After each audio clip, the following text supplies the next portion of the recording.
Senior वजीर सिंध शर्जील इनाम मेमन और सूबाई वजीर सैयद नासिर हुसैन शाह ने रिबन काट कर डबल डेकर बस का इफ्तिताह कर दिया है। तकरीब में हुकूमत सिंध के तर्जमान Mustafa Baloch, secretary transport Asad Jamin, commissioner Karachi Hasan Naqvi और MDSMTA कवल निजाम भुट्टो भी शरीक थे। इस मौके पर शर्जील इनाम मेमन ने कहा कि आवाम से किया गया वादा पूरा किया जा रहा है और कराची में पब्लिक ट्रांसपोर्ट के निजाम को जदीद खतूत पर इस्तेमाल किया जा रहा है। पब्लिक ट्रांसपोर्ट आवाम की बुनियादी जरूरत है। वज़ीर आला सिंध की ख्वाहिश है कि शहरियों को ज्यादा से ज्यादा सहूलियात फराहम की जाएं। कराची में इस वक्त 1.25 लाख से ज्यादा अफराद पीपल बस सर्विस के जरिए सफर कर रहे हैं।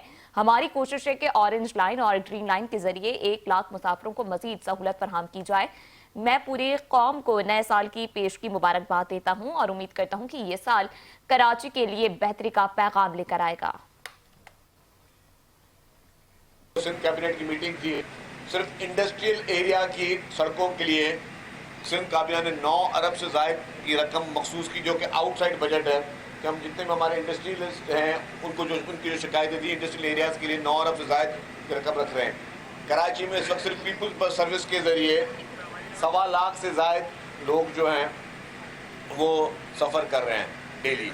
फिर हमारी जो ऑरेंज लाइन और ग्रीन लाइन BRTC कल हमने जो है इंटीग्रेशन की है, वो इससे पहले 75,000 जो है वो लोग उसमें सफ़र करें। अब हमारी कोशिश है कि वो भी 1 लाख वहाँ के मुसाफिर बढ़ जाएं। तो डेली की बुनियाद पे हर मुख्तलिफ रूट्स पर जो है हम लोगों को की सहूलियत बढ़ा रहे हैं। और हमारी यही कोशिश है कि सिंध के हर ज़िले में और सिंध की हर सड़क पे हम बसेस को ले आएँ, ताकि जो है पब्लिक को इसमें ज़्यादा से ज़्यादा सहूलत मिल सके। देखिए जी, कराची की सड़कों के लिए लोकल गवर्नमेंट मिनिस्टर साहब मौजूद हैं, मेयर कराची हैं, तमाम लोग मिलकर बहुत बड़े मेगा प्रोजेक्ट्स कर रहे हैं। कल जो सिंध कैबिनेट की मीटिंग थी, सिर्फ इंडस्ट्रियल एरिया की सड़कों के लिए सिंध काबिना ने 9 अरब से ज़ायद की रकम मखसूस की, जो कि आउटसाइड बजट है। कि हम जितने भी हमारे इंडस्ट्रियलिस्ट हैं उनकी जो शिकायतें थी इंडस्ट्रियल एरियाज़